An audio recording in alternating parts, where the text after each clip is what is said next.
Okay, so it's over to me, is that right? Yes. Yes. Okay, right, thank you very much. Thank you very much for the invitation. And I'm very sorry that I can't be present. As Fabienne said, I had a cycle accident from which I'm still recovering and stops me traveling too much. I've taken as my theme the relevance of Marx to the 21st century, partly because I think that's an important topic, but also because it's something I was asked to address. And we've already heard a little from Roland about some of the ways in which Marx's concepts can be developed to analyze what is historically specific to capitalist development in the advanced capitalist economies in the 1950s, 60s, 70s, and onwards to neoliberalism. However, although I'll be touching on those topics, it's not primarily what I want to do. I'm in fact starting from a quotation from Karl Marx about classical political economy, about how the classical political economists knew more about the future than they knew about their present. And that's going to be my theme for the following presentation. And I think you can see the opening slide. Marx knew more about the future than about his present. And one of the things that I learned a long time ago in my Marx reading groups, that Das Kapital is a book, ein Buch zu studieren, nicht zu lesen. It's not something you read once and understand, but it needs continuing reading, rereading, discussion, reflection. So that my presentation is going to take the following form. I'm going to briefly describe what I understand by Marxism, and many other people will have their own particular interpretations. I'm then going to focus on perhaps the key concept that Marx introduced into the critique of political economy, the capitalist mode of production, and identify just a few themes there that are important for historical and contemporary analysis. Then I'm going to introduce his comment on how the classical political economists knew more about the future, and I'm going to assert and then hope to demonstrate that this is also true for Marx himself. And I'm going to illustrate that from 4 particular topics. Many more could have been chosen, but I think these are particularly relevant to the understanding of the 21st century. And they are the world market. That's often discussed under the rubric of globalization, but that implies that this is something new. And for Marx, the world market was the presupposition of capitalist development and not merely some late result of capitalist development. I'm then going to deal with financialization. Many people argue that Marx did not have a theory of money or credit or financialization. I think that's mistaken. And I'm going to illustrate how one might use Marx for understanding financialization today. Then I'm going to deal with something that Roland has touched upon, what we might mean by post-Fordism. One of the ways to describe that is that what follows Fordism is the wissensbasierte Wirtschaft, the knowledge-based economy. I'm going to illustrate some of the things that Marx thought about knowledge, production, and so forth, and how that might be developed today. And then I'm going to deal with ecology, ecological crisis, in terms of Marx's analysis of Stoffwechsel, in terms of metabolism. And then, if there's time, I'll be reaching some conclusions. So let me move on now from the outline to my attempt to define, for me, Marxism. So I think theoretically, Marxism analyzes the technical and social relations of production, their conditions of existence, and their effects on other social relations. That's the core. Obviously, there's a lot more that is to be found in Marx's work. But it's not a complete theory of everything. It's not a total theory. It's a theory of totalization, how the logic of capital accumulation comes to affect many other social relations. But not everything about the social world or the natural world can be found in the work of Marx, and he's often parasitic upon other disciplines, especially in the natural sciences. And politically, almost nothing can be derived from Marxism as I've described it. It can be reflected in projects such as liberation theology, or taken to year zero in Cambodia. So I've worked primarily as a plain Marxist who reads Marx, treats Marx as a classic theorist, and by classic theorist I mean somebody who asks very important questions, unsubstitutable, irreplaceable questions, but we're not necessarily happy with the answers that Marx gave, but we need to start with Marx in order to move on.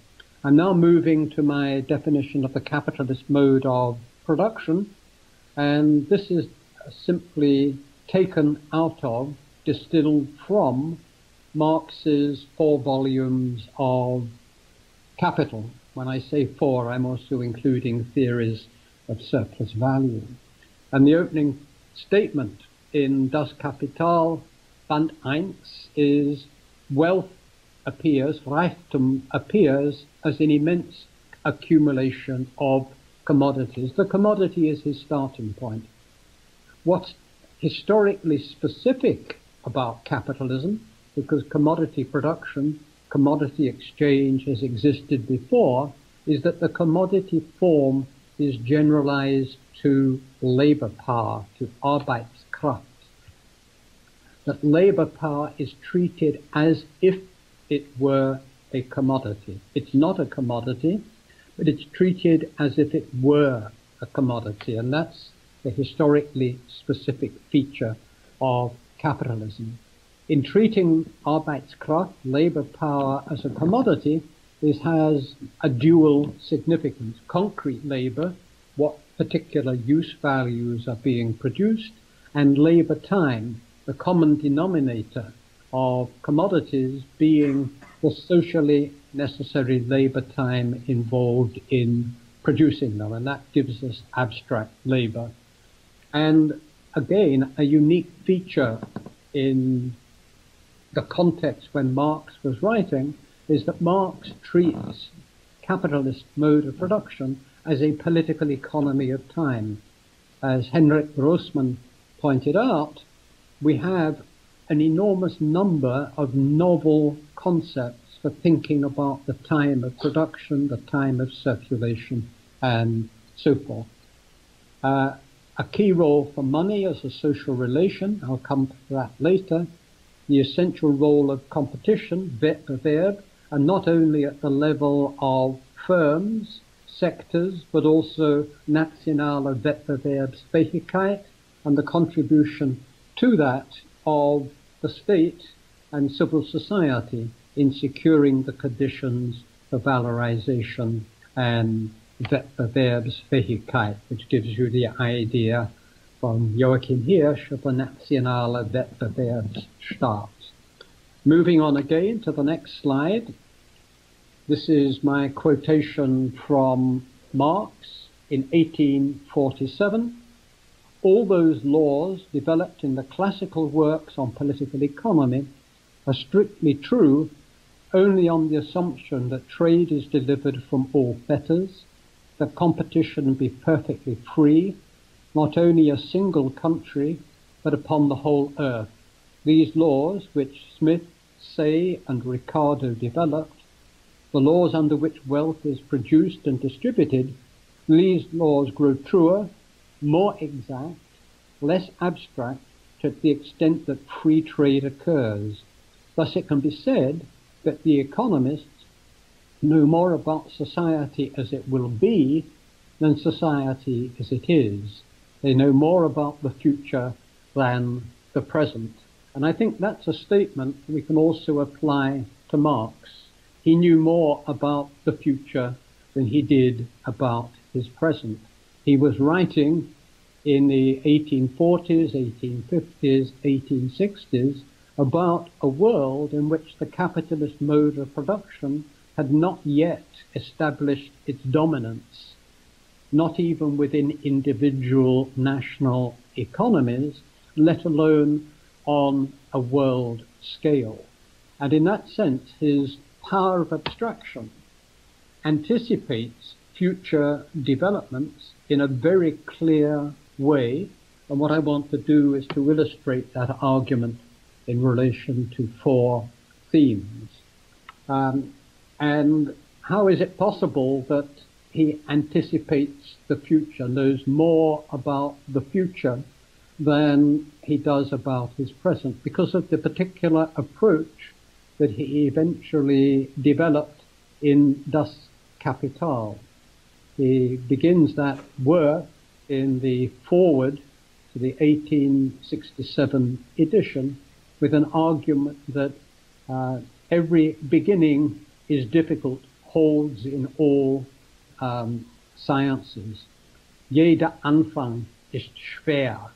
And he eventually decides he's going to follow the method of cell biology, drilling down, looking at the most elementary unit of the capitalist mode of production, which is the commodity, which he describes as the economic cell form, ökonomische Zellenform of the capitalist mode of production. And he says, I'm going to follow the method of the natural sciences, but I can't do experiments. So I have to use the power of abstraction. But that's not purely logical. He says, just as physicists look at natural processes where they have the most pregnant, the most pure form, free from disturbing influences, or where they can't make experiments, look at the purest development of the process. So he's applying the power of abstraction in relation to the most pregnant, the most pure form of the capitalist mode of production, and that is England. But he also says, de te fabula narrata. Don't worry, Germans reading Das Kapital, that this book is only about England. I'm looking at England as the most pure form. And later he will go on and look at the United States and other more contemporary examples to try to distill the developmental logic, the developmental tendencies of the pure capitalist mode of production. Now I'm moving to the next slide, and that begins with the world market. Marx argues, this is in the Grundrisse, the Rohentwurf for Capital, the most developed mode of existence of the integration of abstract labor, that's to say the specifically capitalist form of labor power, with the value form is the world market, a place in which production is posited as a totality, together with all its moments, within which at the same time all contradictions come into play. Remember, when Marx is writing this, 1858, the world market is far from fully developed. He is predicting the further development of the world market, the increasing integration of the world market, and the increasing globalization, if you like, of the contradictions of capital. Moving on again, next slide, the world market is directly given in the concept of capital itself. It's not some accidental historical product that could or could not develop. The logic of capital accumulation is its expansion on a world scale. Capitalist production is unthinkable without foreign trade. It's consolidated by the rise of big industry, machinofacture, etc. Indeed, the Fordist model later. And the effective operation of the world market requires the full development of the credit system. These are logical presuppositions for the development of the world market, but also, if you like, predictions about the historical development. of the world market, increasing foreign trade, increasing concentration of capital in big industry, the increasing importance of the capitalist credit system. Moving on again, a wonderful quotation. Again, see how early this is. This is before Das Kapital. This is from Die Deutsche Ideologie. The movement of capital, though much accelerated, still remained, however, relatively slow. The splitting up of the world market into separate parts, each of which was exploited by a particular nation, the exclusion of competition among themselves on the part of the nations, the clumsiness of production itself, and the fact that finance was only evolving from its early stages greatly impeded circulation. Again, what we're seeing here is a reflection not on the historical conditions in 1845 to 46, although it is that, you're also seeing a set of arguments about the world market will be more integrated if we can overcome the division of the world market into separate parts, if we can intensify competition, if production becomes more smoothly integrated, if finance becomes global, and so forth. Next slide. And this brings us, what is the relevance of Marx's analysis of the world market as presupposition of capital accumulation to the present time? And my argument here is that we can see neoliberalism as a project of world market completion. If we take the various elements that Marx identifies as logically implied in capital accumulation as necessary preconditions for the full development of the world market, neoliberalism can be interpreted as a project to complete the world market. What's important is that it's not the spontaneous operation of market forces alone, but also the result of class struggle. And regardless of the type, and there are many varieties of neoliberalism, neoliberalism generalizes and intensifies the contradictions of the capital relation globally. Neoliberalism creates the conditions for the first truly global economic and financial and political crises. And not only that, the logic of neoliberalism, intensifying those contradictions, is to colonize other systems and the life world by imposing profit-oriented, market-mediated capital accumulation on them. We see that in the universities, we see it in the Gesundheitssystem and elsewhere, and it is continually destabilizing the conditions for stable economic growth, increasing and intensifying contradictions of capital. So I'm now finished on the world market and neoliberalism. We'll move on to my second relevance of Marx to the 21st century, which is money as a social relation.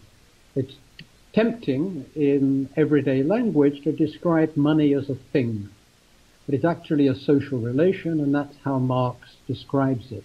It's a fetishized social relation. Money is both a commodity, but also a fetishized, a fictitious commodity, and not a single social relation, but a complex, contradictory ensemble of social relations. Marx is very clear, as he develops his analysis in Capital Volume 1, that we need to consider money both as money, but also money as capital.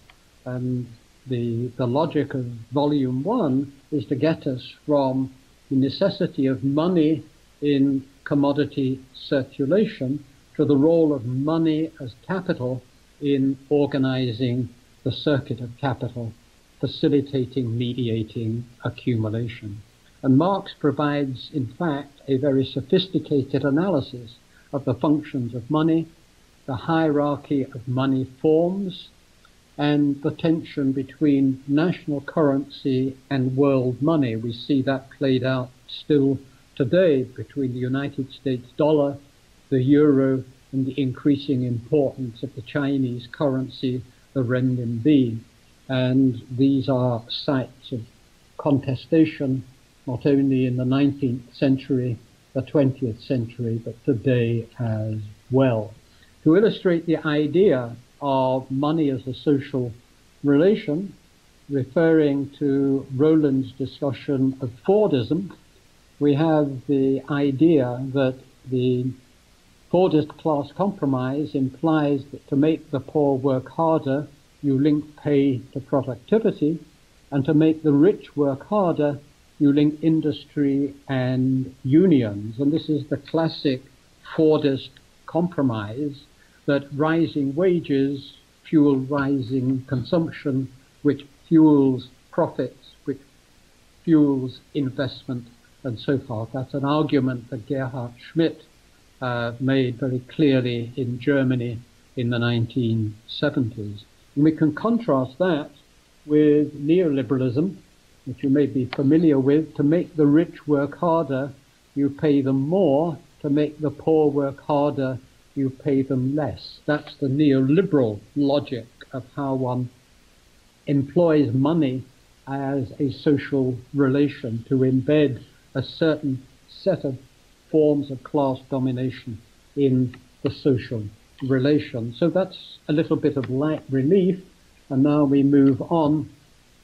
I'm not going to deal with this in detail. I've already said to the organizers that anybody who wants can have my PowerPoint slides, so I won't discuss this in detail. This is just a presentation of Marx's account of the different functions of money and the ways in which each of those functions of money is related to a specific set of crisis tendencies.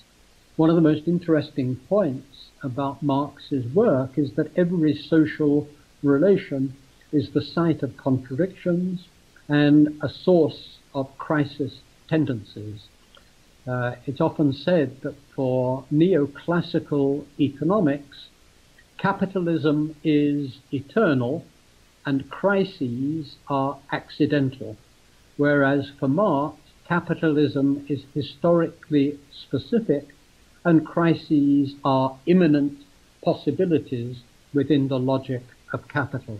So when we're looking at Marx's work, we're not just looking at an account of capitalism, and then I wonder what he says about crisis. When Marx analyzes the capitalist mode of production, he's also continually concerned with the possibilities of crisis. To illustrate that, he argues not only that there are industrial crises, but in theories of surplus value and in Capital 3, he analyzes the specific mechanisms of monetary crisis. In times of pressure, when credit contracts or dries up, money suddenly confronts commodities absolutely as the only means of payment, the true existence of value. Hence the general devaluation of commodities and the difficulty, even impossibility, of transforming them into money. Millions worth of commodities must be sacrificed for a few millions in money. The dash for liquidity.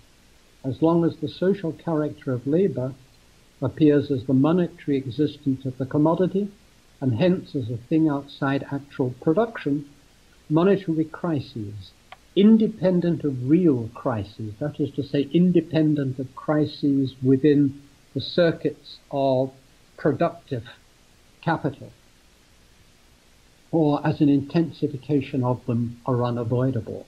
And my argument is, and this has been made by many others, that the increasing importance of capitalist credit relations, the increasing importance of financialization, creates the possibilities of ever more significant and ever more global financial crises, unrelated in significant ways, unrelated to crises in the profit-producing sector.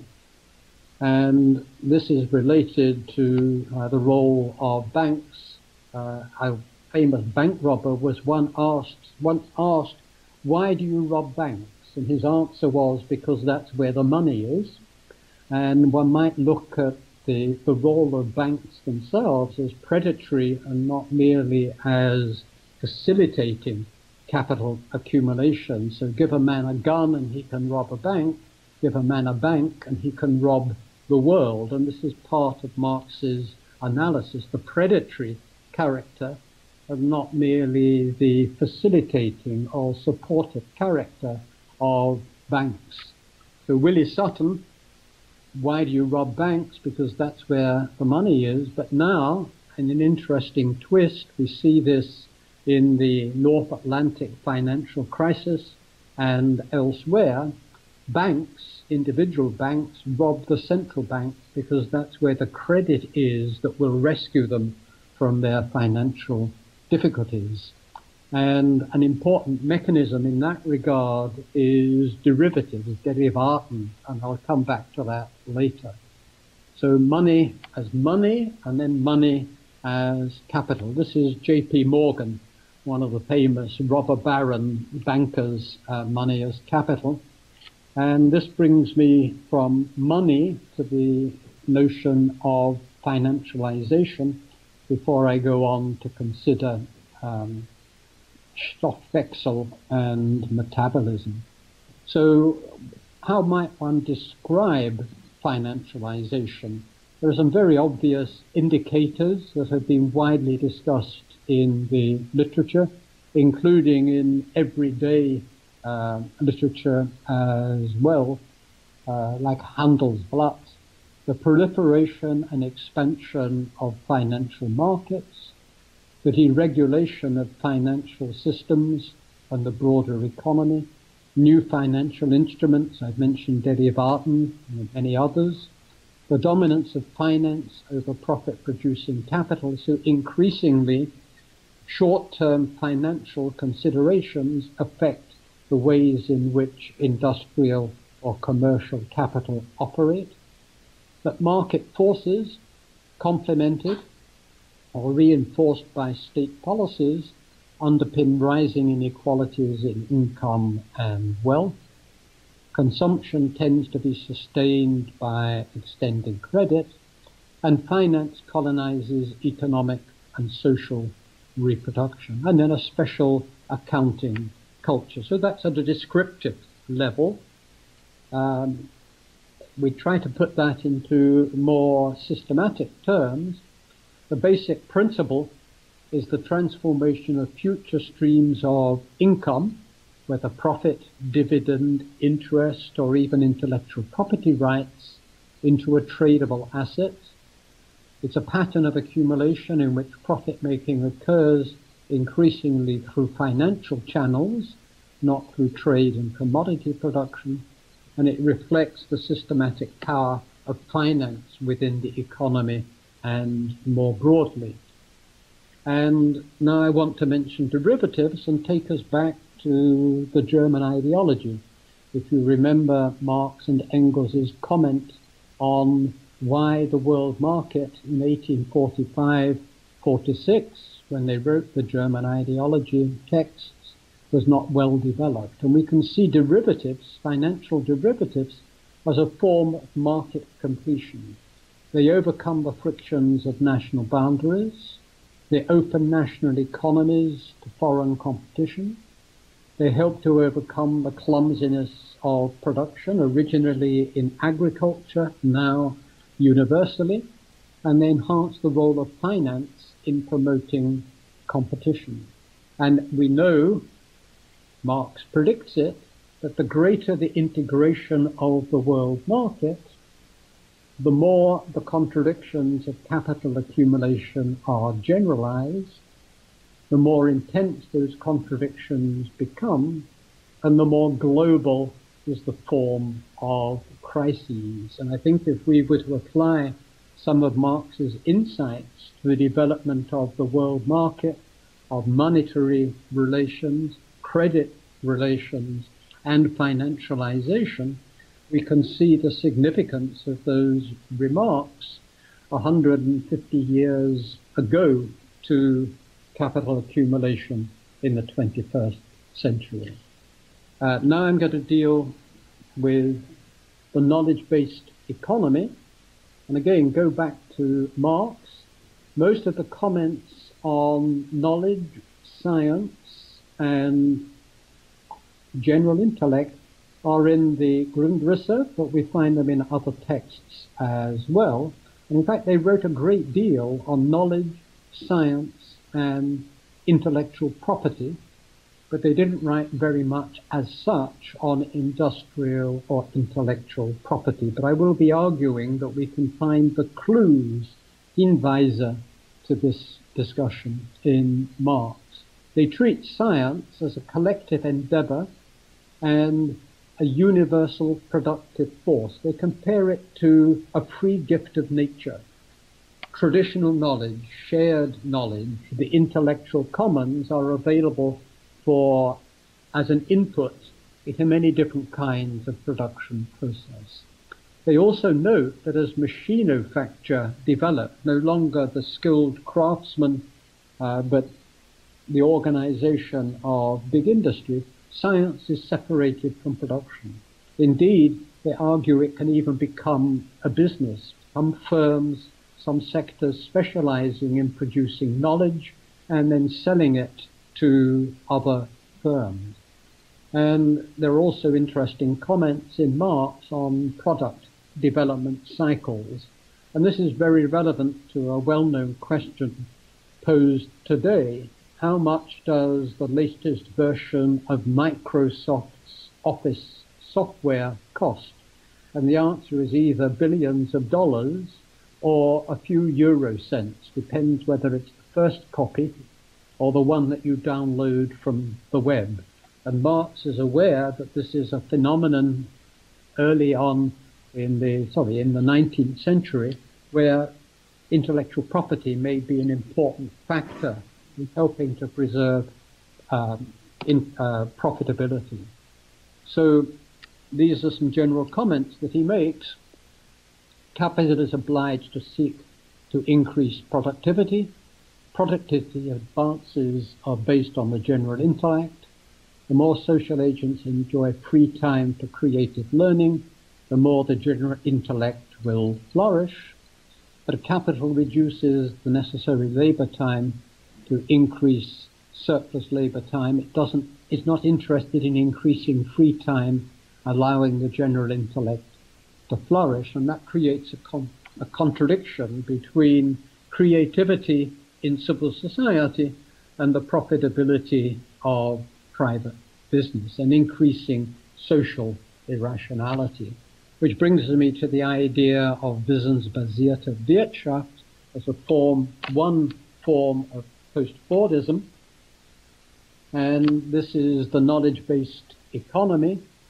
It involves the production, management, distribution, and use of knowledge as a key driver of growth, wealth generation, and job creation. It's applied reflexively, and this is the difference with the 19th century, reflexively to the production of knowledge. So increasing thinking about how we can apply knowledge within the economy, what kinds of new knowledge do we develop, and so forth. And drawing on Marx's analysis, we could see some of the important mechanisms. Yes, I'm fine. I've got my stopwatch running and I'm at 33 minutes at the moment, so I will finish in 40. The mechanisms include the appropriation of collectively produced knowledge of past generations, what Vandana Shiva calls biopiracy, the formal subsumption of knowledge production under capitalist logic, the development of expert systems, and in the Hollywood sector, why we need to defend our intellectual property because we're creative. The creative workers themselves are employed for hire. They don't get the benefit of their creativity. That goes to the firm that employs them.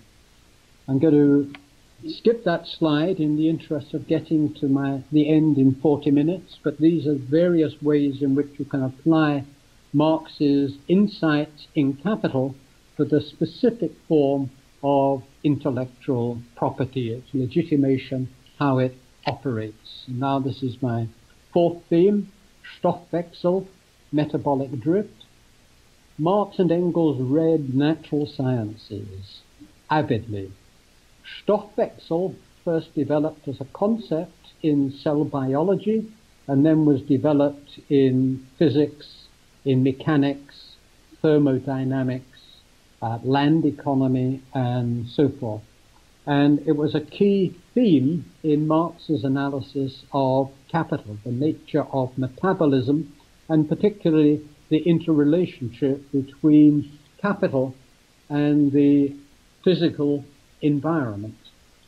And we know, not when Marx was writing perhaps, although he was very concerned with what he called the metabolic drift, the increasing pollution of the environment, the increasing speed with which natural resources were being used, but this is obviously in the 21st century even more important.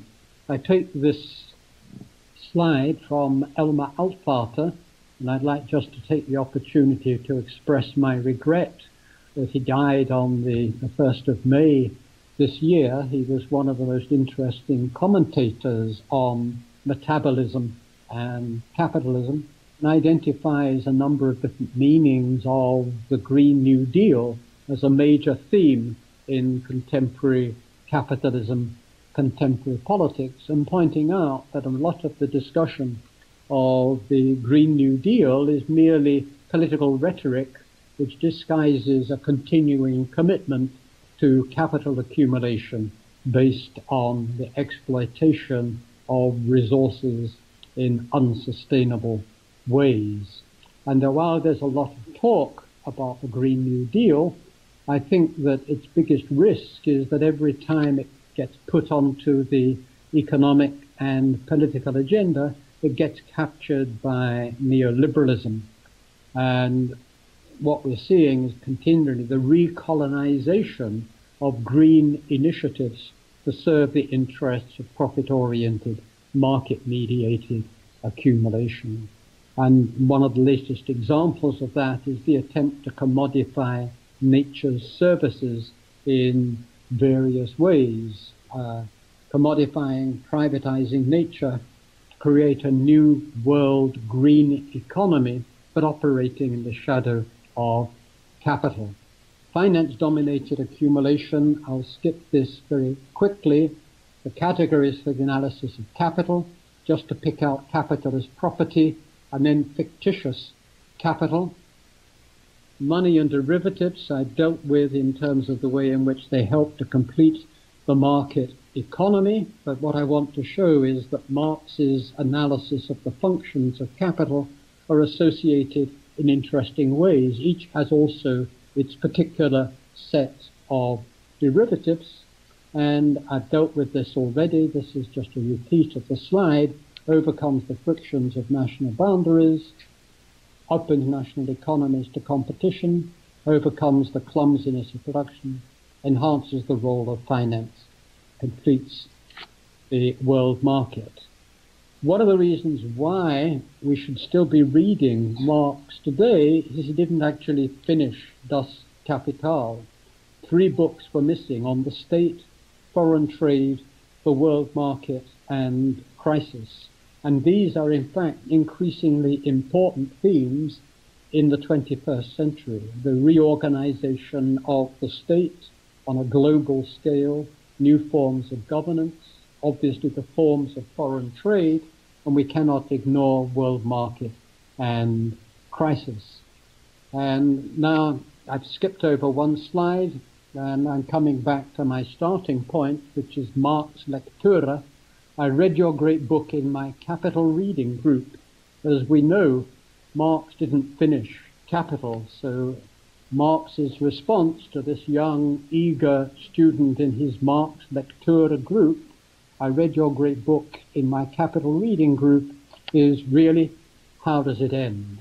And that's where I'm going to leave you, because Marx for the 21st century is not a complete and finished text that we can take from 1867, the 1870s, or 1883. It's a text that was never finished, could not have been finished because capitalism continues to develop.